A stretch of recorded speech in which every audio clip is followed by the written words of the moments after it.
La kwanza, malipo ya kwanza ni pepo, lazima tuitafute. Kama hubua na raghba ya kuingia katika starehe, lakini moto huwezi, ni lazima uepuke, na hakuna nafasi ya sehemu nyingine kwamba peponi sipo na motoni sipo. La, hakuna sehemu ya tatu, ima uingie peponi au uende motoni, waliyadhu billah. Kwa hiyo wewe huna budi, lazima utafute nini? Utafute pepo. Kwa hiyo ibada, ulijue mimi na mission maalum, nayo ni kutekeleza wajibu wangu, lakini pili nimridhishe, aridhie hiyo amal, imridhishe huyo ambaye kwamba natakiwa nimfanyie. Lakini la tatu, tukumbuke kwamba Mwenyezi Mungu Subhanahu wa Ta'ala, hizi sheria alizozileta sisi ambazo kwamba ametutaka tuzitekeleze ni amana tuliyoikubali kabla ya kuumbwa kwetu. Inna aradna al-amanata ala as-samawati wal ardi wal jibal fa abaina an yahmilnaha wa ashfaqna minha wa hamalaha al-insan innahu kana dhaluman jahula. Hii amana ililetwa, ikapewa mbingu, ardhi na majabali, vikakataa kuibeba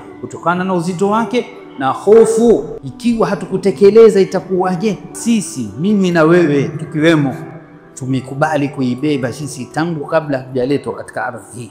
Innahu kana dhaluman jahula, hakika alikuwa ni alidhulumu nafsi yake kuibeba amana anayoiweza alafu asiitekeleze, na ni mkuu mjinga wa kutojua hisabu zake vizuri, kwamba usipotekeleza utafanyaje? Utaadhibiwa.